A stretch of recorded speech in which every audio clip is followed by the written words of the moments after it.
Now, United States of America has intervened militarily in about 245 times since 1805, since the beginning by Thomas Jefferson in what today is called Libya.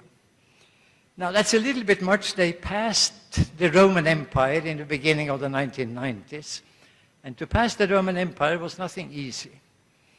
I would be inclined to use the word extremism for that country.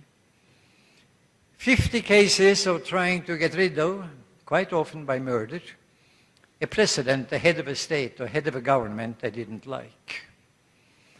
You have a look at those interventions. It is so blatantly clear whose interests they are out to protect.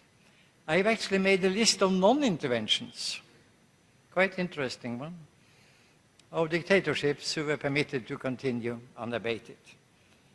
So, obviously, when we are talking about criminalizing war, we are today, to a large extent, talking about the United States and Israel. And they share three characteristics, but all three of them important. The idea of being chosen by God, His chosen people with a promised land, that they were a people without a land, and there was a land without people. Now, that's a quite heavy thing. If you have that idea, you very easily come to the idea of recreating the glory that once was by punishing those who traumatized you. Chosenness, glory, trauma, I call it a CGT trauma. It's a psychopathology. If you have a person who claims this, we will hospitalize the person immediately. If you have a president or a prime minister who claims it, it's called patriotism. That has to be critiqued to the bottom. It has to be. Eliminate these factors of a divine origin. Frankly speaking, I'm not a Christian, I'm not a Muslim, I'm more into Buddhism. But when George Bush Jr. said that he had been told by God to promote democracy in the Middle East, I listened to the tape recording. Then I had a strong feeling of blasphemy. To believe that God, out of all people in the world, would choose George Bush Jr. seems to me to go quite far, honestly. Of course, it's not for me to criticize God's taste. I could say none of my business, but I would say blasphemy. Now, get rid of the divine character of the war, the sacred nature of it. Get rid of the anonymity.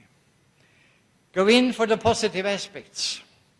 Be better at solving conflict. Be better at conciliating trauma. Fight war as an institution. Humanity did it with slavery and colonialism. Not too badly. We made progress. I take note of the fact that up front in that struggle were very often women, middle class, softly religious, many of them English, like the kind of ladies who were camping outside Graham Commons, where the nuclear missiles of England were stationed. In other words, some have been more active in this struggle than others. It's a question of joining that struggle. And I repeat now to end what I have to say. You do it by pointing out that war is a crime. But if you want to punish the criminals, you may risk that they continue the war as long as possible in order not to be taken. You may risk that. You may actually stimulate war by doing it. Rather the brilliant way this was done in South Africa, truth and reconciliation. The triple C of confession, contrition, compensation. If you do that, you'll get amnesty. 3 C's against 1 A. Brilliant. But publish the names, as they did in South Africa, on South African Broadcasting Corporation, every Friday evening. publish the names. And the shame and the guilt will be punishment enough. Now, the Triple C institution, very important. You do this, and you will find in the book, if you even would like to acquire it, I'm available if you want to have my signature. And I can only stop by saying that last time I was in Israel, somebody came to me and said, I don't like this 12620, Professor Galtung, but your signature may be worth something in some years. So I'll buy a book. Thank you so much indeed. Thank you. Thank you very much to Professor Johan Galtung. Thank you for sharing with us your wealth of experience and insight, your revelations, your call for action and accountability. Thank you. And we should get the book before it's sold out. I heard Professor Chossudovsky's gone. No more books. And now we move on to the afternoon session. I'd like to call upon your moderator, Yang Berbahagia Tan Sri Muhammad Azumi Muhammad, onto the stage. And the panelists, your esteemed panelists, they are the same panelists that were on stage earlier in the day. Please welcome Dr. Thomas P.M. Barnett, Dr. Michelle Chossudovsky, Dr. Din Shamsuddin, Dr. Chandra Muzaffar, General Elias Hanna, retired, and Mr. Yoichi Shimatsu. We will now proceed with the discussion. What I plan to do is to invite the members of the panel who do not need any further introduction, is to invite them to share their views and thoughts on this business of abolishing war. They'll speak for about 15 minutes or so, and I'd like to leave the remaining portion until about 5:30 today for questions and answers. Let me begin with Dr. Barnett, but before I invite you to the rostrum, Doctor, in your book, The Pentagon's New Warfare, you said, and I quote, "In net-centric warfare, I wanted it used to short-circuit wars and warfare in general." Very noble of you. I want wars to be obsolete because America is so powerful that no one is willing to take it on, and thus making America willing to take on anyone, unquote.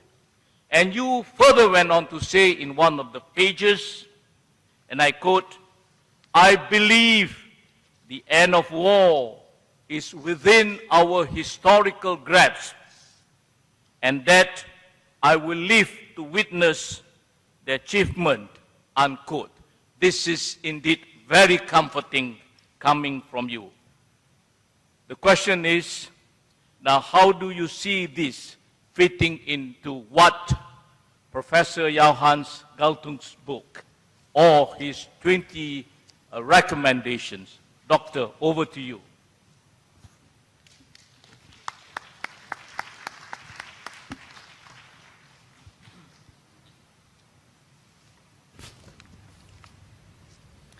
Is this on?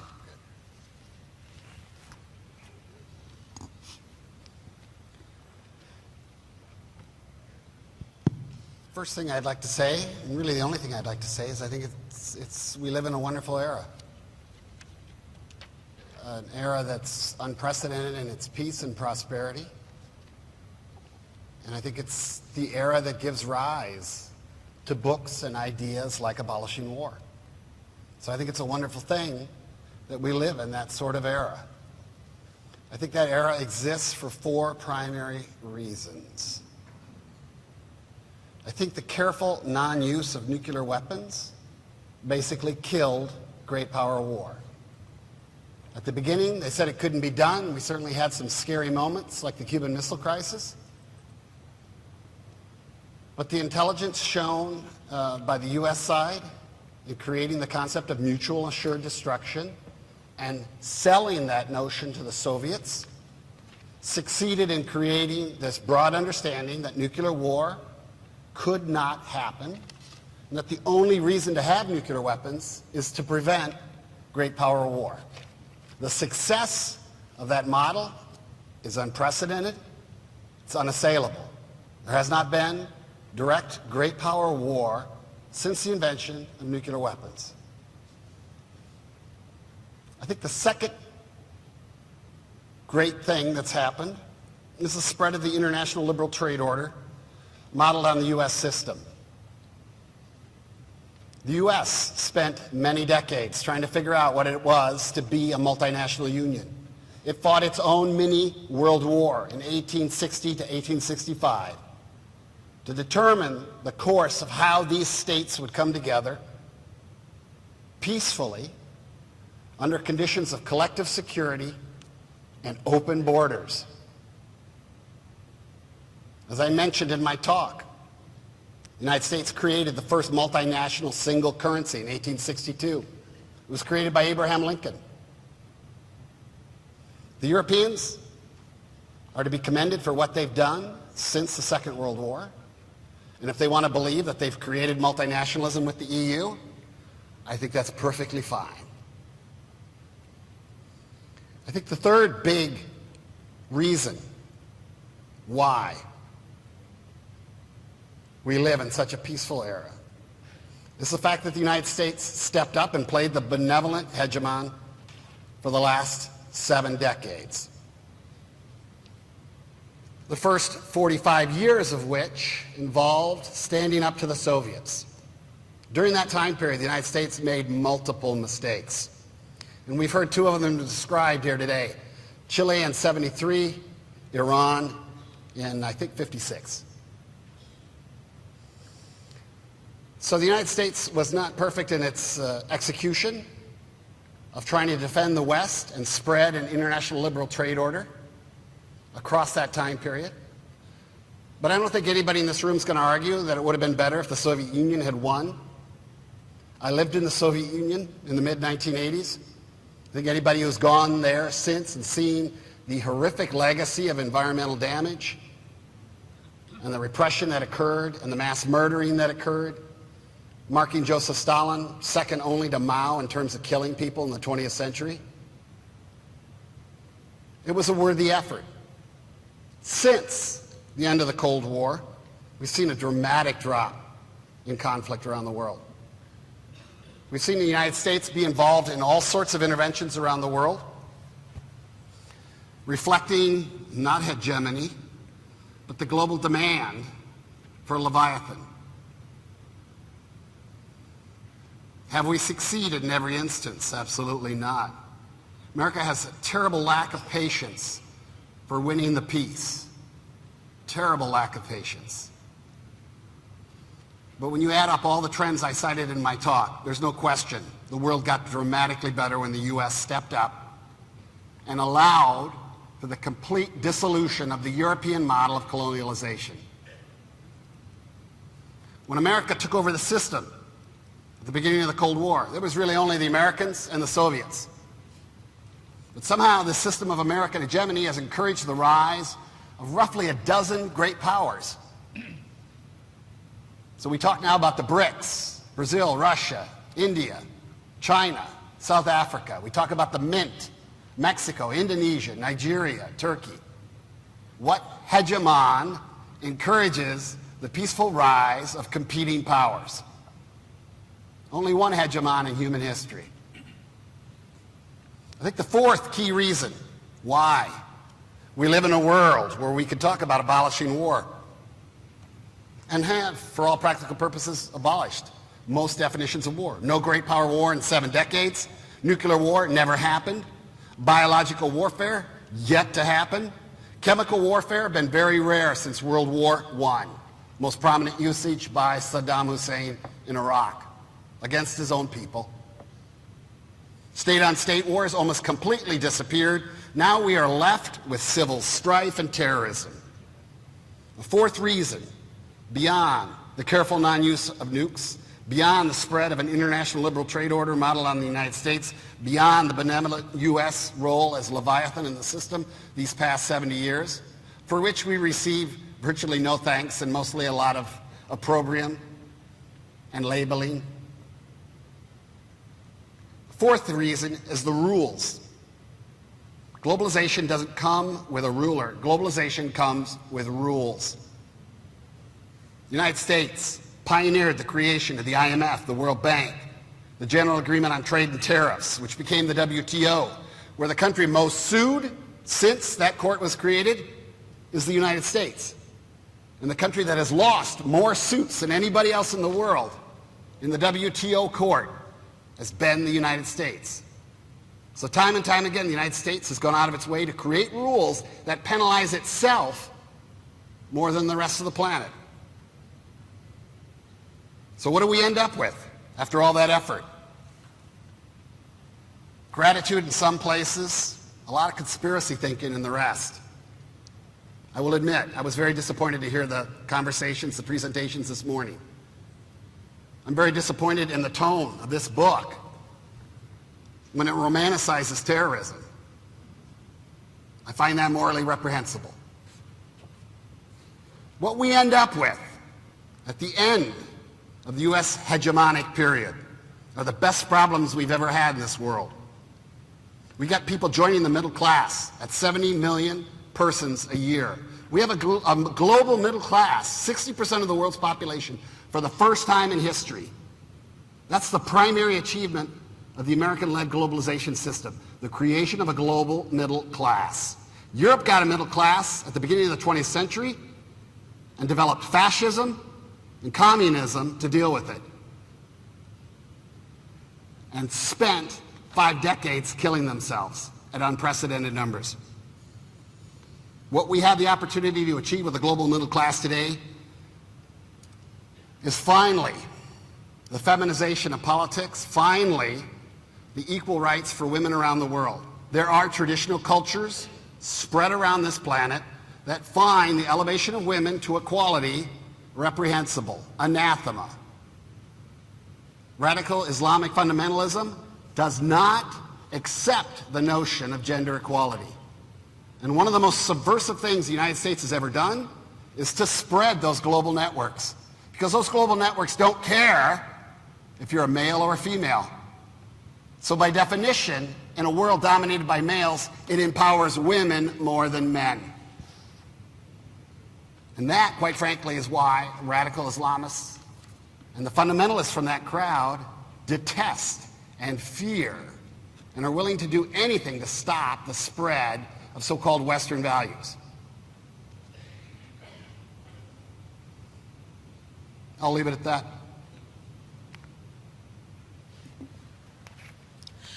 Thank you, Dr. Barnett. Thank you for alluding to the U.S. initiatives. You talk about collective security, open borders, and of course the other one is related to collective security is also exporting security. Exporting security, we must not get it wrong from the negative feeling. Exporting security by the United States here is initiatives and efforts promoting peace through show of presence, through training, through friendly visits, port of calls, and a host of others. And you also alluded to this has been a wonderful era, and I think it is left for us to try and either we retain that or we improve on that wonderful era. Let me now turn to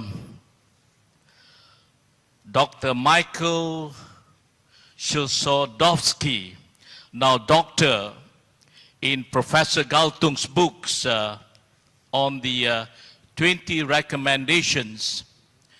he made some reference to national policy. National policy. And at this stage, let me quote what von Clausewitz, a Prussian general and famous military theorist, said in his book on war. He said, war is merely a continuation of policy by other means. We see that war is not merely an act of policy, but a true political instrument, a continuation of political intercourse carried by other means. How do you relate that to, yes please, to Galtung's 20 recommendations? Why are you raising your hand, please? Can you keep your questions? I'm sorry. Please, if you have any questions, can we keep it? No. I'm sorry, we will not allow any questions at this stage. Thank you very much. Please, Doctor. Mr. Chairman, distinguished members of the panel, ladies and gentlemen, I have been a fan of Dr. Johann Galtung since my student days and had the opportunity of meeting him in another life many, many years ago. I think we have to reflect today on two important issues. One is Johann Galtung's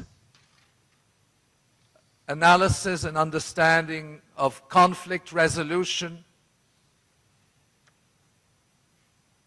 with a view to reaching world peace, including the criminalization of war. But the other, which raises a very disturbing element, is that that kind of conflict resolution is an impossibility when the warmongers of this world believe in their own propaganda that somehow America has a holy crusade to wage by killing people all over the world. Okay? There's nothing historic, Mr. Barnett, in the act of killing, as you describe it, the Leviathan, which is a marine monster. I understand that you were part of the advisory team to Donald Rumsfeld. And Donald Rumsfeld, from our point of view, is a war criminal.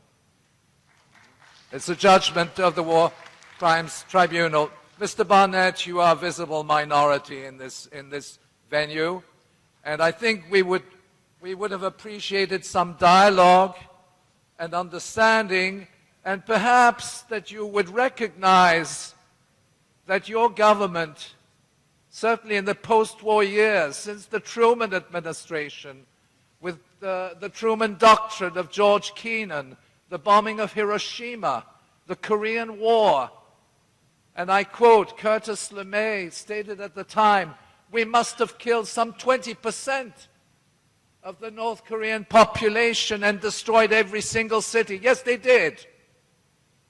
Yet, in conventional parlance, North Korea is a threat. They lost, according to experts, between 25 and 30% of their population. And we can go on. Indonesia, let me quote.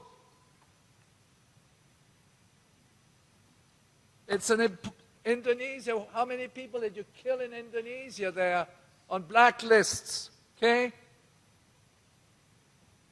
And in fact, the CIA documents were declassified, so we know exactly how many people, because you actually admit to killing about 500,000 people.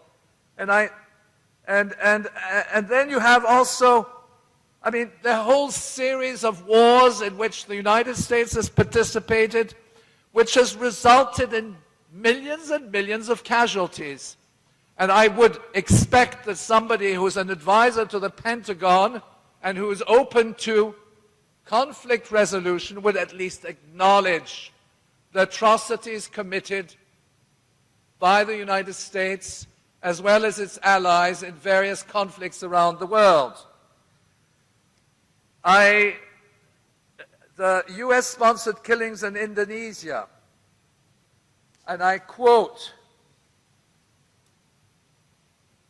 and this comes from the New York Times, the United States and British governments supported by Australia were deeply complicit in the murder of more than 500,000 alleged communist sympathizers.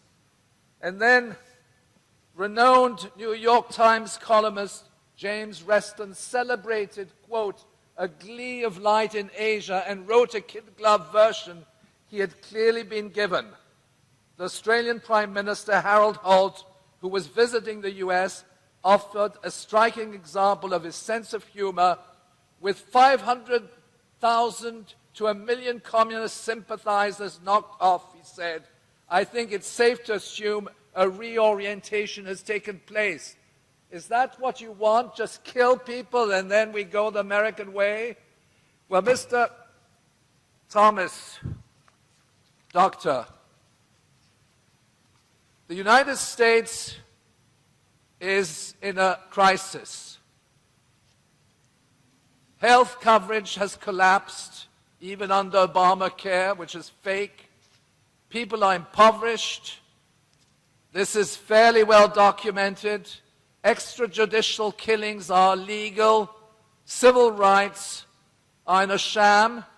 Compare that to the legacy of Tun Mahathir Mohamad in Malaysia, where social democracy has been built, public housing, health care, and yet we are here presented with the American model. Look at the countries that have fallen under your brunt. Afghanistan, prosperous, secular civil society in the 1970s and 80s. And who have you supported? You supported Al-Qaeda. I don't even need, I mean, if you can refute anything I've got to say, go ahead and do it. But Al-Qaeda was supported by the United States. And what did it lead to? From a secular Muslim society with advanced rights for women, education, health. You eliminated the schools, you established your CIA-sponsored Quranic schools, and there we are. We have a country which is destroyed and which ultimately was the cradle of civilization. All the countries you've destroyed are the cradle of civilization. And your foot soldiers in Syria and Iraq are going ahead, killing people, and then of course you say we're going after them, but that's a bloody lie. They're trained in Saudi Arabia, they're protected by the US High Command, they have logistic support out of Israel, and then we are told that America is the savior of the world. America doesn't like to do its dirty work, it gets other people to do it for it. They're proxies. Okay? And all those Islamic organizations, including the ones in this country, Jemiah Islami, we know they're supported by intelligence agencies. It goes indirectly through Saudi Arabia and Pakistan. But ultimately, I think we were expecting a dialogue and not an assertion of something which is fiction. You live in a life of fiction and you believe your own propaganda, and I understand that this is the kind of analysis which is fed to the five-star generals and the Joint Chiefs of Staff. Well, they need, of course, a justification to wage war. So then it gets back to the teachings of Johann Galtung, Professor Galtung, can we negotiate as we used to negotiate during the Cold War era?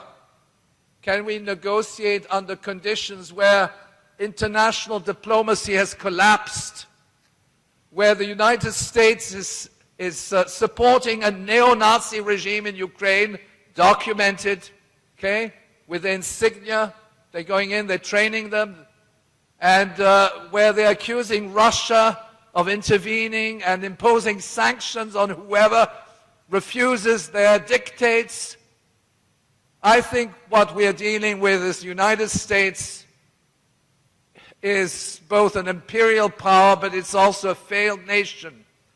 And we should certainly follow the suggestions of Johann Galtung and make a list of the architects of war and the victims of war in the millions.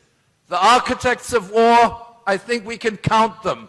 And we'll start by identifying the heads of state and heads of government which are part of this bombing campaign against Syria and Iraq, and which have troops stationed in different countries around the world, imposing their proxy regimes.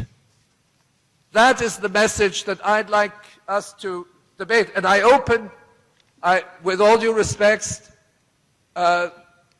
we are open to discussion and debate with Dr. Barnett, but I think I had to set the record straight. Thank you very much.